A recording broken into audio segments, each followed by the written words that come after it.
Saya mau langsung ajak Anda karena Metro TV punya studio mini di DPR RI Republik Indonesia di Gedung Parlemen. Sudah ada rekan Jessica Wulandari di sana. Jessica, ada informasi terkini apa dari sana? Ya, terima kasih Valen dan juga Jason. Tadi Anda sudah menyebutkan apa yang menjadi program terutama tadi dari APBN di tahun 2025. Nah, pada kali ini, pemirsa, saat ini saya berada di gedung DPR RI. Nantinya sidang tahunan DPR MPR RI akan berlangsung pada pukul 9 waktu Indonesia Barat. Dan menariknya ini adalah pidato kenegaraan perdana Presiden Prabowo Subianto dan juga Wakil Presiden Gibran Rakabuming Raka sebagai pemimpin negara. Nah, tanpa berlama-lama, kira-kira apa ya nanti akan di-highlight dalam pidato kenegaraan ini? Langsung saja kita membahasnya bersama dengan Bang Habibur Rahman selaku Ketua Komisi 3 DPR RI. Selamat pagi Bang, apa kabar Bang? Selamat pagi, tepatnya Ketua Fraksi MPR Partai Gerindra kalau pagi ini. Ya. Oke, baik. Ya. Dan pada pagi hari ini kami juga sudah bersama dengan Direktur Eksekutif LSI, Bapak Jayadi Hanan. Selamat pagi Pak, gimana kabarnya? Selamat pagi, alhamdulillah sehat. Alhamdulillah sehat.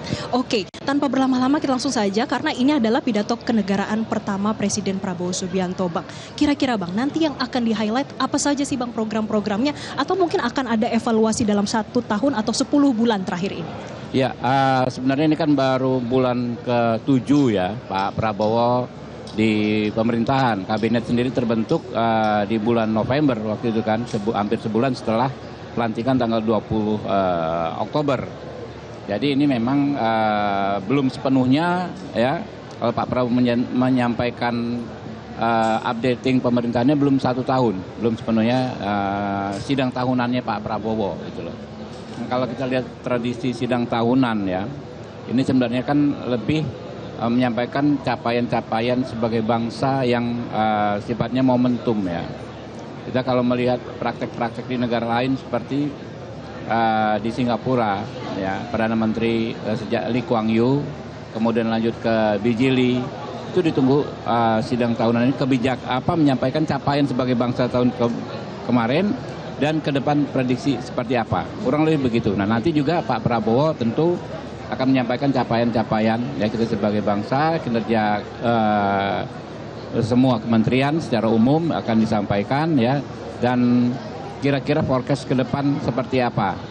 Ya mulai pasti kan kalau Pak Prabowo nanti waktunya ada 45 menit ya bicara, memang terbatas sekali dibanding kebiasaan beliau kalau menyampaikan updating itu minimal 2 jam kalau mau lengkap ya. Ini 45 menit. Yang terhormatnya mungkin udah berapa menit ya Pak Jayadi, kan banyak sekali nanti kan. Sebutkan mungkin ada 15-an nama yang terhormatnya, tepuk tangan itu bisa 15 menit sendiri itu, 30 menit terbatas sekali. Ya, tapi yang pasti ada hal-hal yang andalan beliau ya, dan Pak Prabowo, MBG ya, Koperasi Merah Putih ya, kemudian juga sekolah rakyat ya. Jadi program-program kerakyatan yang memang lagi all out dikejar dengan beliau.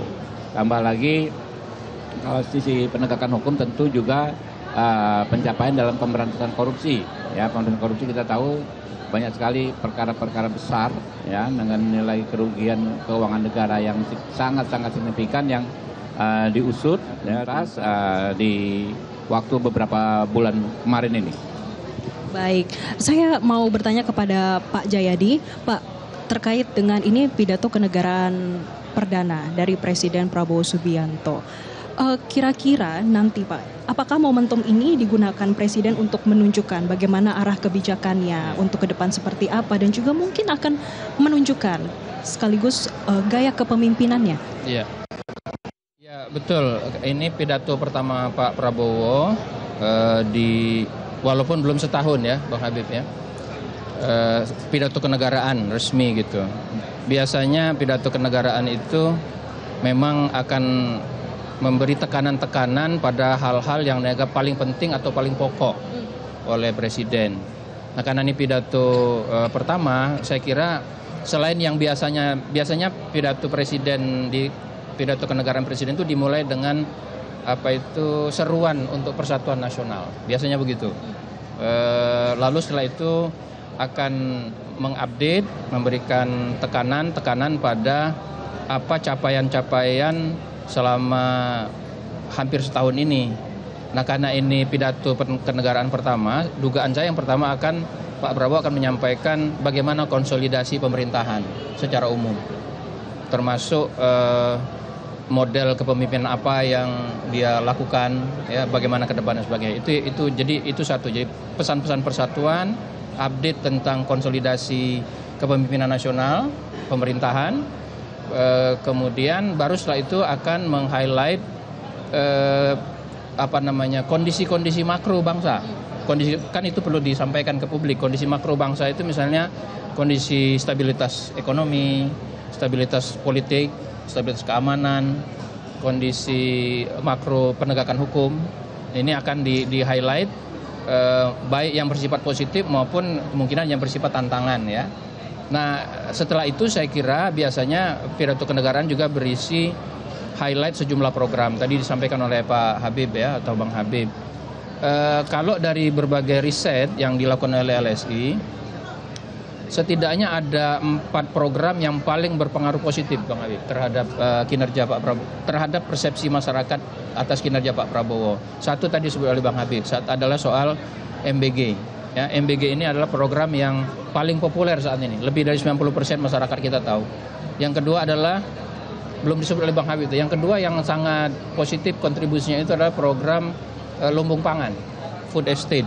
Itu persepsinya paling termasuk yang positif di masyarakat, dan kalau itu berhasil akan punya dampak sangat positif terhadap apresiasi masyarakat kepada presiden. Yang ketiga tadi disebut juga soal sekolah rakyat. Ya, sekolah rakyat itu juga program yang sangat populer dan potensial berkontribusi sangat positif kepada pencapaian atau evaluasi masyarakat terhadap Presiden Prabowo atau pemerintahan secara umum. Nah, yang keempat yang juga sangat positif kontribusinya adalah yang sudah berjalan sebetulnya, program berbagai kartu itu, kartu sejahtera dan berbagai kartu yang memberikan kesejahteraan kepada masyarakat. Jadi saya kira highlight programnya mungkin akan ke sana, dan bisa juga saya kira ada penekanan soal apa yang selama ini dianggap kurang positif. Misalnya ini beberapa kali dalam kesempatan yang lain Pak Prabowo juga meng-highlight isu ini, misalnya soal isu Indonesia gelap, ya. Kemudian sejumlah pembahasan undang-undang yang menarik perhatian publik seperti undang-undang TNI, ya. Itu kalau dia terus beredar di masyarakat tanpa diberi highlight oleh presiden, kontribusinya bisa negatif. Nah, saya kira itu pokok-pokok yang mungkin akan disampaikan oleh presiden secara umum, dan saya kira itu tidak terlalu jauh berbeda dengan pokok-pokok isi pidato kenegaraan sejumlah presiden sebelumnya. Cuman yang ini lebih spesial karena ini pidato kenegaraan resmi pertama presiden dalam tradisi tahunan kita. Ini kan tradisi, ya, Bang, konvensi, ya, bukan sesuatu yang bersifat diharuskan oleh undang-undang dasar gitu. Oke, kita sembari menunggu sidang tahunan MPR DPR RI, kita juga akan melihat bagaimana persiapan dan juga tamu-tamu yang sudah hadir di gedung DPR RI yang mulai memasuki gedung DPR RI dan akan dimulai nanti pukul 9 waktu Indonesia Barat. Pemirsa, sebagai informasi untuk tamu yang akan hadir pada tahun ini akan sebanyak 1.251 tamu undangan. Ini nanti akan ada 1.100 tamu undangan yang berada di ruang sidang utama, dan juga nantinya yang lain berada di tempat nonton bersama yang sudah disiapkan oleh pihak DPR dan juga MPR RI. Kita lihat bersama, pemirsa, ini tamu-tamu yang sudah hadir. Tadi kita juga sudah melihat ada Ketua Umum Partai Nasdem, Surya Paloh, yang hadir. Dan sembari kita melihat siapa saja yang sudah datang, kita kembali bertanya terkait dengan nanti pidato kenegaraan yang akan disampaikan untuk perdana oleh Presiden Prabowo Subianto. Bang Habib, tadi sudah disampaikan oleh Pak Jayadi setidaknya ada 4 program yang ternyata direspon positif oleh masyarakat dan juga kemungkinan akan di-highlight. Tapi selama 10 bulan terakhir, bagaimana pengawasan dan juga pengawalan dari DPR RI dengan pemerintah, komunikasinya seperti apa Pak untuk mengawal program-program prioritas?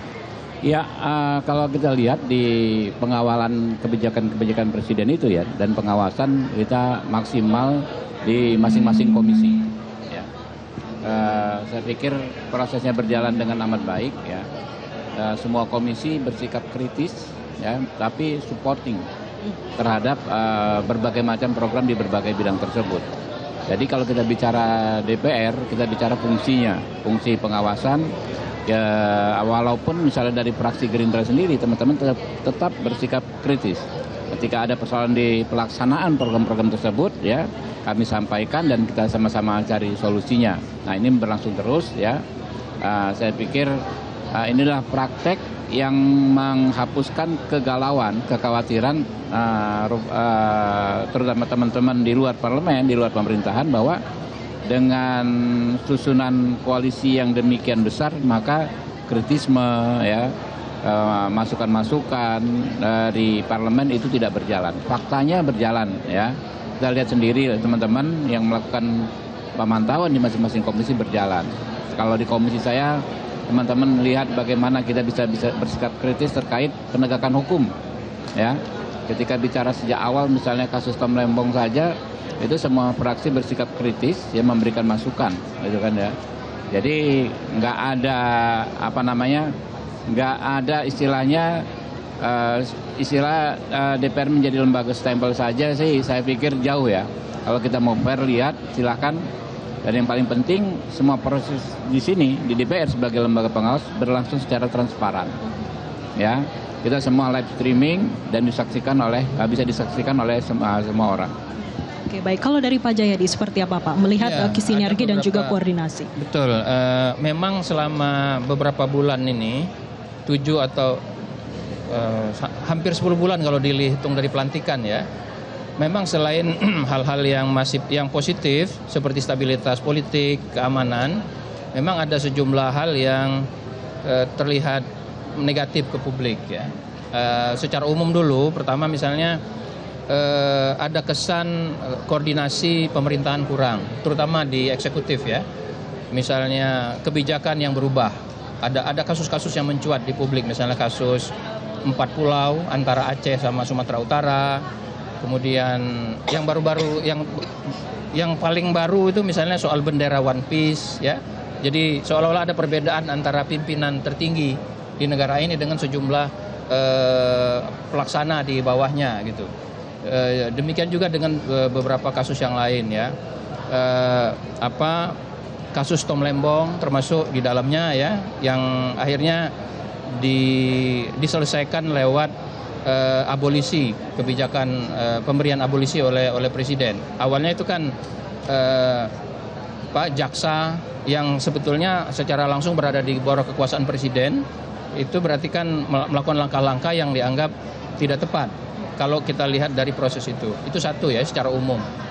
Jadi mungkin publik itu melihat bagaimana leadership dari presiden yang di beberapa hal masih terlihat terkesan arahannya tidak berjalan atau kurang memberikan arahan.